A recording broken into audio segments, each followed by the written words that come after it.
Hey, Vincent here. Welcome to another CAD tutorial. Today we will be doing Too Tall Toby's 240511 Gate Hinge. But before we get started, I was away for 2 weeks for vacation and a lot happened during that vacation. But one of the things in the world of plasticity is the fact that now we have a new version out that includes a lot, and I mean a lot of quality of life enhancements for those people using plasticity for kind of engineering designs and drawings. So I'm using that new version now. Super excited to have that new version. I know that in a previous video, I created a video that I guess it became somewhat controversial. Maybe, I don't know. But it was just to point out some of the drawbacks when in this speed modeling, CAD versus CAD kind of perspective, how plasticity differs from other CAD systems and how the lack of constraints really is a limitation on how quickly we can reproduce a model. But since then, I can safely say that a lot of new features have made it to this new 2024 version of plasticity that addresses a lot of my concerns. Things like new tangent snaps, things like a fully round fillet, easier like match face commands and stuff like that. Those are all very nice quality of life improvements in order for us to get that model done as quickly as possible. So yeah, if you don't have the new version yet, go download it. It's awesome. And that's the version that I'll be using today. Although I'm not sure if I'll be using any of the new features in this model. But anyways, let's go and look at the software. So in Plasticity, we have a new scene. As always, we're going to select this cube, press X to delete it. The first thing we're going to do is switch to this top perspective.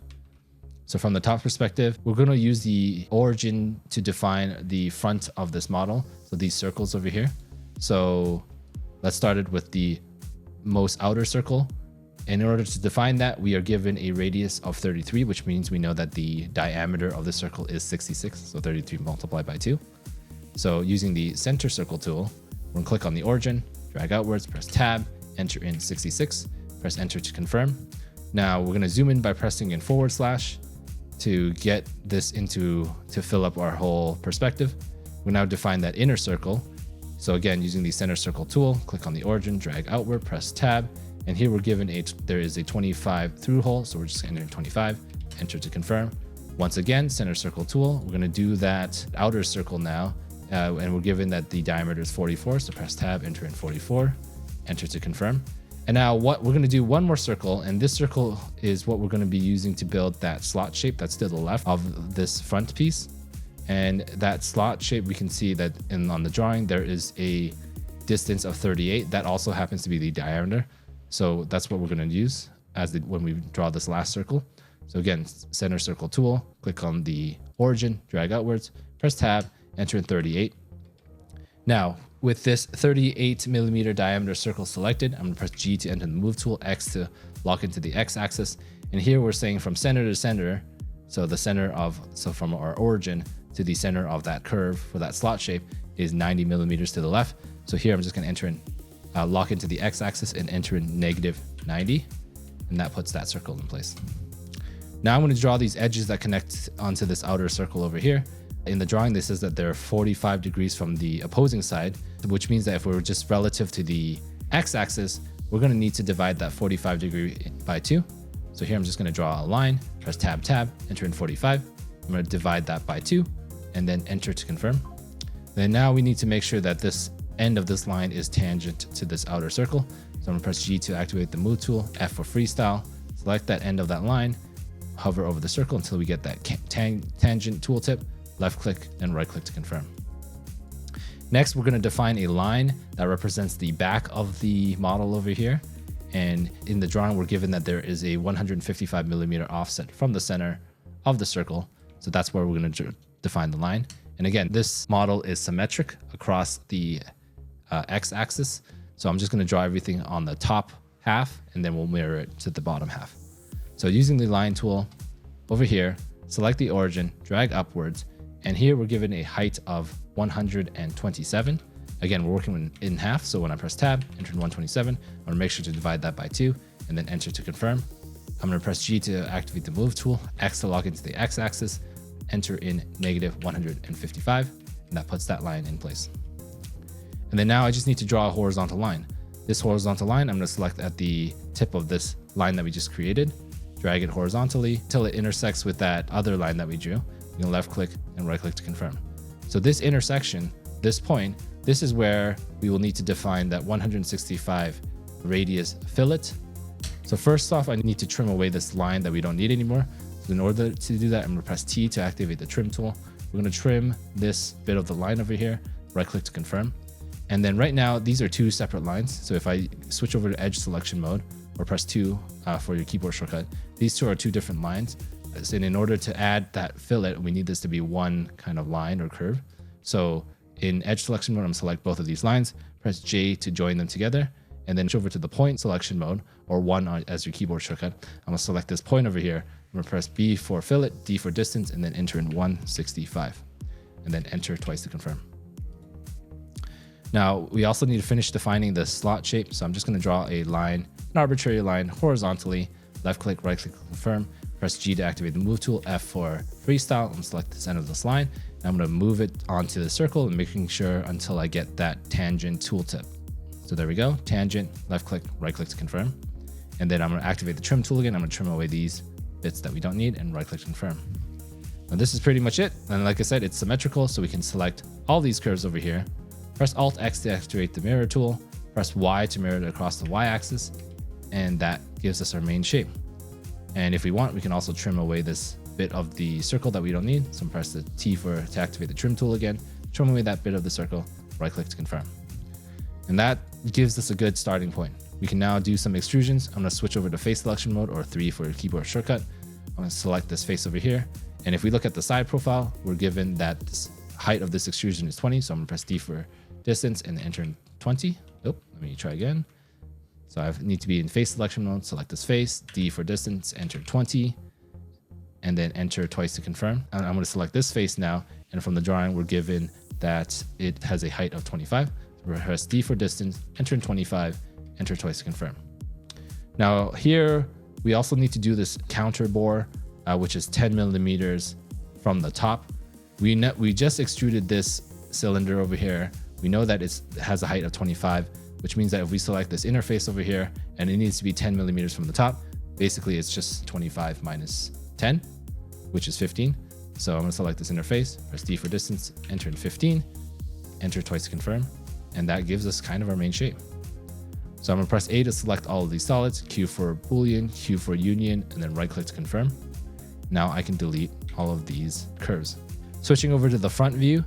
Now, one thing we note that is that right now that this is rectangular, we need this to be cut at a 45-degree angle. In order to do that, I'm going to select the line tool and I'm going to hover over the existing model until you see this end edge kind of tooltip. And you can see that there's two edges that are highlighted. I'm going to click exactly there, drag it downwards, press tab, enter in 45 degree, and then enter to confirm. If I rotate the camera, you can see that this line touches exactly this corner over here. And what we're gonna do is with this line, we're gonna basically use this as a cutting. We're gonna separate the solid into a couple of pieces and then just delete away the pieces that we don't need. So with this curve selected, we're gonna press C to enter the cut menu, select this model, right click to confirm. Now notice that we have 3 pieces now. We have this main piece over here and then these 2 pieces as a result of the cut. We're just gonna select both of these pieces, press X to delete them, and that will give us our 45-degree angle. I can also now delete this curve. So switching back to the front perspective, what I'm going to now do is select the solid from the left-hand menu. I'm going to run the alternative duplicate command to project in the curves that represent this model as it is right now. The hotkey for that is Option D or Alt D, or you can find it in the search menu. So by pressing F and alternative duplicate, that's the first command that we want to run. So we want to run that. And if I hide the solid, you can see that we get curves that represent that's that outline of the solid from the front perspective. Now we're going to define this wing. And in order to do that, let's define the circle first.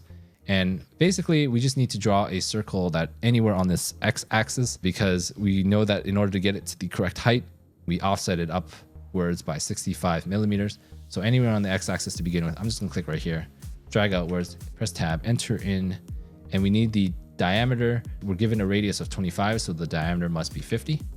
And then enter to confirm. And press G to enter the move tool, Z for Z axis, and then enter in 65 to offset it into the correct spot. Enter twice to confirm. And now we also need to draw a 45-degree line that is tangent to the circle. So I'm just going to draw an arbitrary line, press tab, enter in 45 for the degree, enter to confirm, G to enter the move tool, F for freestyle, select that end of the line, hover, make sure it's on the circle and get that. We need that tangent tooltip. So there we go, tangent curve, left click and then right click to confirm. And lastly, one more line on this side now, but at a 35-degree relative to horizontal. So I'm going to draw another line, drag it out, press tab, enter in 35, enter to confirm, G to enter the move tool, F for freestyle, select that end of the line, and then now hover over the circle until we get that tangent. Okay, so the circle's already in the correct height, but right now we're not in the correct position relative to the x-axis. So essentially, we just need to move these three curves along the x-axis until it's aligned along the back of this model. So using the edge selection mode, I'm gonna select all three of these curves. And basically what we can do is if we press G to enter the move tool, we can press V to select a vertex. And here we just want to select either here, either works, but we just need to select one of these vertex over here. And then we just need to move it along the x-axis until it snaps to the back of the model. I'm gonna select this bottom one over here. And then I can now just drag this red arrow, holding down control. I can now drag it and move it until it snaps to the back, and then right click to confirm. And now we know that this is in the correct position. So I'm gonna now unhide the solid and start extruding. So in face selection mode, I'm gonna select this face over here. And if we look back at the top perspective, we're given that this wall is 15 millimeters in width. So press D for distance, enter in 15, and then enter twice to confirm. And what we want to do now is, again, we're going to be working with half the model first. So we're going to build this wall, build the cylinder, and then mirror it onto the other side. But in order to place this wall in the correct position, we know that this face over here, or this edge, we can even think of this edge over here, must align with this edge over here. So with this extrusion selected, press G to enter the move tool, V for vertex, and we just need to hover over this until we see face, or we can hover over until we see this edge. Either works. Let's just do edge over here, face or edge. It doesn't really matter, because once we select this, we can call it, let's say, rightmost edge. We can then hold down to this green arrow and then make sure that it's locked in by holding down control as well while we drag, make sure and we're locked into the back of this edge, and that'll put this wall in the correct perspective. Similarly, now let's go and extrude that cylinder. We're gonna press D for distance, and here we're not given an exact dimension, but we are given kind of these end-to-end or face-to-face distances. So 140 for the outer face, 80 for the inner face. So if we just take the difference between the two, that would be 60, and that would represent the width of both cylinders because they're mirrored. And since we're dealing with half, we divide that by 2. So really the width that we need is 30. So I'm press D for distance, enter in 30. And here, since we're working with the right side, I'm going to make sure that it's extruding towards the right side, and then enter twice to confirm. Because now if you think about it, if you look back at this front perspective, if you think about it relative to the middle, to this middle line over here, basically all we need to do is, we're given that there's this 80 millimeter distance between the inner faces. So essentially this face and its mirrored counterpart. So if we think of that relative to the center right now, that would be 80 divided by 2 of 40. So we need to move this 40 millimeters to the right. So with the solid selected, press G to enter move tool, Y to lock into the Y axis, enter in 40, and we're right now moving the wrong direction, so I'm gonna press minus to get us in the correct direction, and then enter twice to confirm. And one more thing to do is that through hole. So using the center circle tool, I'm gonna select the center over here, drag outwards, press tab. It's a 26 millimeter diameter through hole. I'm entering 26. I'm gonna press C to enter the cut menu, select that cylinder, right click to confirm. And here we have that solid that is the result of the cut. I'm just gonna press X to delete it. And that gives us our through hole. So now notice that this is almost correct, but except that there's this like little bit over here that's sticking out. What we need to do is we basically need to lop that off such that it follows the curvature of this existing base. And in order to do that, what we're going to do is switch over to the edge selection mode. And you can see that if we look at the base over here, this edge over here and this edge over here, these two edges, is it all we need to kind of use as guidance for defining that curvature of this wall over here. I'm gonna actually hold down Option while I select this, so it selects me this entire edge along over here. And what we're going to achieve with this selection is we're going to press Shift D to duplicate to give us a curve. So with this curve selected, I'm going to press C to enter the cut menu, and I'm going to select this wall. And notice how it cups vertically up and down. And if you kind of spin the camera around, you can see that it now follows. The result of the cut would be 2 pieces. We can just delete that piece on the right, which leaves us with the piece on the left that follows the curvature of the model. So we're just going to right click to confirm. And again, in body selection mode, I'm going to select that piece, and we're just press X to delete. Now this wall follows exactly this curvature of this base. Still in body selection mode, I'm going to select both of these bodies, press Alt X to enter the mirror tool, press Y to mirror it onto the other side, and then enter to confirm. And that's pretty much our model. We just need to join everything together. So I'm going to press A to select all of the solids, Q for Boolean, Q for Union, right click to confirm. And that's pretty much it. To calculate the mass, we're first going to select the solid, and we're given the volume on the bottom right.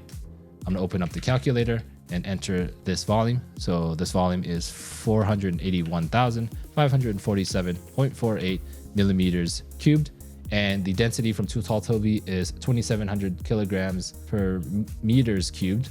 So we're going to multiply this volume by 0.0027 to get our answer in grams. That is 1,300.17 grams. And that is the solution. Hopefully this helped. This is a tier 6 model, but I know that we've encountered other tier 6 models that at least to me are way more difficult. This one's not too bad. Nice to have a couple of more difficult models, but still manageable in a respectable time. So if this tutorial helped, feel free to give it a like, but as always, we'll see you in the next video. Bye now.